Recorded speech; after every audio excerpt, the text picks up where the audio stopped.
Hello बच्चों, आज हम कक्षा 8 हिंदी विषय का कार्यपत्रक 2 करेंगे, जिसे लाख की चूड़ियाँ नामक पाठ से लिया गया है। तो सबसे पहले आप अपना नाम, विद्यार्थी का नाम लिखेंगे और फिर कक्षा अध्यापक का नाम लिखेंगे। कार्यपत्रक 1 में हमने जो पढ़ा था उसे हम एक बार दोबारा देख लेते हैं। देखिए बच्चों, पिछले कार्यपत्रक संख्या 1 में हमने पढ़ा कि बदलू गांव में लाख की चूड़ियाँ बनाने का काम करता था। वह लेखक को सुंदर सुंदर लाख की चूड़ियाँ बनाकर देता था। बदलू नीम के पेड़ के नीचे बैठकर अपना काम करता था। वह भट्ठी में लाख पिघलाया करता और लकड़ी की चौखट पर लाख के मुलायम होने पर उसे सलाख के समान पतला करके चूड़ी का आकार देता और बाद में उसमें रंग करता। यहाँ तक बच्चों हमने पिछले कार्यपत्रक में पढ़ लिया है और अब हम इसके आगे पढ़ेंगे। तो आइए बच्चों आगे देखते हैं। बदलू यह कार्य सदा ही एक मचिए पर बैठकर किया करता था। बदलू जो है चूड़ी बनाने का कार्य एक मचिए पर बैठकर किया करता था। मचिया क्या होता है बच्चों? सब हम साथ साथ में शब्दों के जो कठिन शब्द हैं इसमें उनके अर्थ भी देखते चलेंगे। मचिया बैठने के उपयोग में आने वाली सुतली आदि से बनी छोटी चौखट या खाट। चौकोर एक खाट होती है छोटी सी, जिसे हम मचिया कहते हैं और ये सुतली की बनी होती है। तो बदलू उसके ऊपर बैठकर चूड़ियाँ बनाने का काम किया करता था। बगल में उसका एक हुक्का रखा रहता था। बदलू के बगल में उसका एक हुक्का रखा रहता था, जिसे वह बीच बीच में पीता रहता। गांव में मेरा दोपहर का समय अधिकतर बदलू के पास बीतता। लेखक का जो दोपहर का समय था वो अधिकतर बदलू के पास ही बीतता था। वह मुझे लला कहा करता और मेरे पहुंचते ही मेरे लिए तुरंत ही एक मचिया मंगा देता। बदलू लेखक को लला कहा करता था और लेखक के पहुंचते ही वो उसके बैठने के लिए एक मचिया मंगवा देता। मैं घंटों बैठे बैठे उसे इस प्रकार चूड़ियाँ बनाते देखता रहता। लगभग रोज ही वह 4-6 जोड़े चूड़ियाँ बनाता। लेखक घंटों बैठकर बदलू को चूड़ियाँ बनाते हुए देखता और बदलू रोज कितने जोड़े चूड़ियाँ बनाता? 4-6 जोड़े चूड़ियों के बनाता। पूरा जोड़ा बना लेने पर वह उसे बेलन पर चढ़ाकर कुछ क्षण चुपचाप देखता रहता, मानो वह बेलन न होकर किसी नववधू की कलाई हो। बदलू जब चूड़ियाँ बना लेता तो वह उसे बेलन पर चढ़ाकर उसका निरीक्षण करता, उसके आकार का नाप तौल करता और ऐसा प्रतीत होता जैसे वह बेलन न होकर किसी नववधू अर्थात नई बहू का हाथ हो, उसकी कलाई हो। बदलू मनिहार था। बदलू कौन था? मनिहार था। मनिहार क्या होता है बच्चों? मनिहार का अर्थ होता है चूड़ियाँ बनाने वाला या चूड़ियाँ बेचने वाला। चूड़ियाँ बनाना उसका पैतृक पेशा था। चूड़ियाँ बनाना बदलू का पैतृक पेशा था। पैतृक का अर्थ है पूर्वजों का या पिता से प्राप्त पुश्तैनी। जो भी पिता से या पूर्वजों से प्राप्त होता है उसे हम पैतृक संपत्ति या पैतृक पेशा आदि कहते हैं। और आगे देखें, और वास्तव में वह बहुत ही सुंदर चूड़ियाँ बनाता था। बदलू जो है वास्तव में बहुत ही सुंदर सुंदर चूड़ियाँ बनाया करता था।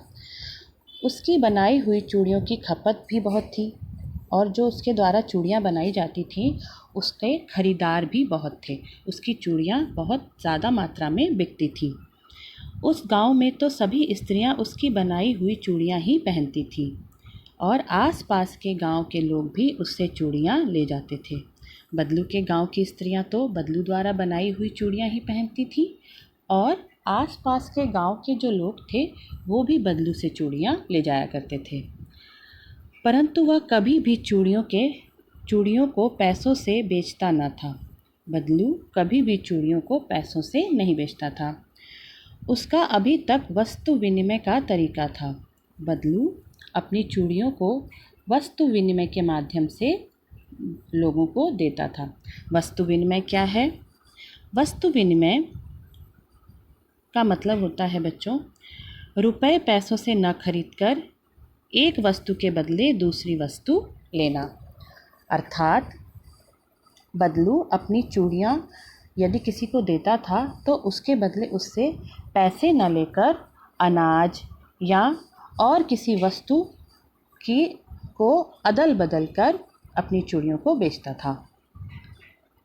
इसका मतलब समझ में आया बेटा आपको कि वस्तु विनिमय का क्या मतलब होता है कि जो भी चीज़, एक वस्तु को अगर हम किसी दूसरे व्यक्ति को देते हैं तो उसके बदले हम उससे पैसे न लेकर एक वस्तु के बदले दूसरी वस्तु लेना। अर्थात हमने उसे कोई सामान दिया और उससे हमने कोई दूसरा सामान ले लिया, इसे हम वस्तु विनिमय कहते हैं।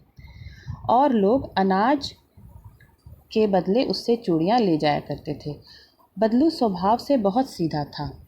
मैंने कभी भी उसे किसी से झगड़ते हुए नहीं देखा। लेखक कहते हैं कि उन्होंने कभी भी बदलू को किसी से लड़ाई झगड़ा करते हुए नहीं देखा, क्योंकि बदलू स्वभाव के बहुत सीधे व्यक्ति थे। शादी विवाह के अवसरों पर वह अवश्य ही जिद पकड़ ले जाता था। जीवन भर चाहे वो किसी को मुफ्त में चूड़ियाँ ले जाए, परंतु विवाह के अवसर पर वह सारी कसर निकाल लेता। बदलू चाहे जीवन भर दूसरों को मुफ्त में चूड़ियाँ दे देता था, परंतु जब विवाह का अवसर होता था तब बदलू सारी कसर निकाल लेता था। आखिर सुहाग के जोड़े का महत्व ही और होता है। सुहाग के जोड़े का महत्व और होता है। लेखक कहते हैं कि मुझे याद है, मेरे मामा के यहाँ किसी लड़की के विवाह पर जरा सी बात पर बदलू बिगड़ गया था। लेखक के मामा के वहाँ किसी लड़की का विवाह था, तो वहाँ पर बदलू किसी छोटी सी बात पर बिगड़ गया और फिर उसको मनाने में लोहे लग गए। अर्थात बदलू को मनाने में बहुत परिश्रम करना पड़ा, बहुत समय लगा, तब कहीं जाकर बदलू माना। विवाह में इसी जोड़े का मूल्य इतना बढ़ जाता था कि उसके लिए उसकी घरवाली को सारे वस्त्र मिलते, ढेरों अनाज मिलता, उसको अपने लिए पगड़ी मिलती और रुपए जो मिलते सो अलग। लेखक बता रहे हैं कि विवाह के समय बदलू द्वारा बनाए गए लाख की चूड़ियों का मूल्य अत्यधिक बढ़ जाता था और उसके बदले में वह अपनी स्त्री के लिए ढेर सारे वस्त्र, ढेरों अनाज, अपने लिए पगड़ी और रुपए इत्यादि भी लेता। यदि संसार में बदलू को किसी बात से चिढ़ थी तो वह थी कांच की चूड़ियों से। यदि संसार में बदलू को किसी बात से चिढ़ थी, मतलब बदलू किसी बात से चिढ़ता था, तो वो थी कांच की चूड़ियाँ। कांच की चूड़ियों को देखकर बदलू चिढ़ जाया करता था। यदि किसी भी स्त्री के हाथों में कांच की चूड़ियाँ दिख जाती तो वह अंदर ही अंदर कुढ़ उठता और कभी कभी तो 2-4 बातें भी सुना देता। लेखक कहते हैं, यदि बदलू किसी स्त्री के हाथों में कांच की चूड़ियाँ देख लेता तो उसे अंदर ही अंदर बहुत गुस्सा आ जाता और कभी कभी तो वह उसे 2-4 बातें भी गुस्से में सुना देता। तो यहाँ तक आपका यह पाठ इस कार्यपत्रिका का समाप्त होता है। आगे हम देखेंगे, कठिन शब्द हमने देख लिए बच्चों, जिसमें मचिया, मनिहार, पैतृक, वस्तु विनिमय और कसर के अर्थ दिए गए हैं। कसर का मतलब होता है घाटा पूरा करना। अपना जो भी घाटा है वो उस घाटे को, अपने नुकसान को पूरा कर लेता था। आइए बच्चों, आगे अब हम प्रश्न उत्तर देखते हैं। पहला प्रश्न है, सोच कर लिखिए कि आप अपने मित्रों या भाई बहन से किस प्रकार वस्तु विनिमय करते हैं। बच्चों, आपको बताना है कि आप अपने मित्र से या अपने दोस्त से या भाई बहन से किस प्रकार वस्तु विनिमय करते हैं, मतलब चीज़ों का आदान प्रदान करते हैं। एक चीज़ अपनी कोई चीज़ उन्हें देते हैं और उनसे कोई चीज़ लेते हैं, उसके बारे में आपको इस प्रश्न में लिखना है। दूसरा प्रश्न है, बदलू गांव की स्त्रियों के हाथ में कांच की चूड़ियां पहने देखकर गुस्सा क्यों होता था। बदलू गांव की स्त्रियां जब अपने हाथों में कांच की चूड़ियां पहनती थीं तो वो उसे देखकर गुस्सा हो जाता था। क्यों गुस्सा हो जाता था? क्योंकि बदलू लाख की चूड़ियां बनाता था और यदि स्त्रियां कांच की चूड़ियां पहनने लग जाएंगी तो बदलू का जो काम है, जो रोज़गार है, वो क्या हो जाएगा? ठप हो जाएगा, उसका नुकसान होगा। इसलिए वो कांच की चूड़ियों को देखकर गुस्सा हो जाता था। इस प्रश्न का उत्तर बेटा आपको इस प्रकार बनाकर लिखना है। प्रश्न नंबर 3, कहानी में आई किन पंक्तियों से पता चलता है कि बदलू को अपने काम से बहुत प्यार था। अभी जो हमने पैराग्राफ पढ़ा उसमें कुछ ऐसी पंक्तियां हैं जिसे पढ़ने से पता चलता है कि बदलू अपने रोज़गार से, अपने काम से कितना प्यार करता था। आपको उन पंक्तियों को छांटकर इस प्रश्न के उत्तर में लिखना है।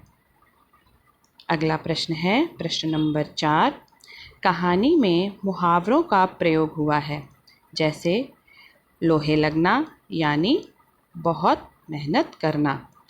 गद्यांश में आए अन्य मुहावरों को खोजकर उनके अर्थ भी लिखिए।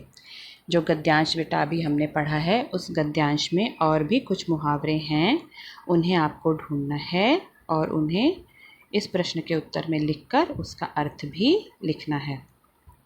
जैसे एक मुहावरा मैं आपको बता देती हूँ। एक तो हो गया लोहा लगना, जो प्रश्न में दिया हुआ है। दूसरा है कुढ़ उठना और तीसरा है दो चार बातें भी सुना देना, दो चार बातें सुनाना। तो इसी तरह से आपको भी एक दो मुहावरे और ढूंढने हैं और इस प्रश्न के उत्तर में लिखने हैं। प्रश्न नंबर 5, आप छुट्टियों में जिसके घर जाते हैं उनके घर की दिनचर्या आपके घर से अलग कैसे होती है, उसे लिखिए।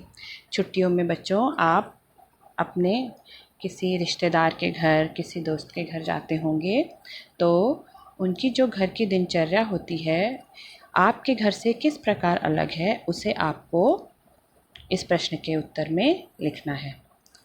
तो ठीक है बच्चों, आपको यह कार्यपत्रिका समझ में आ गई।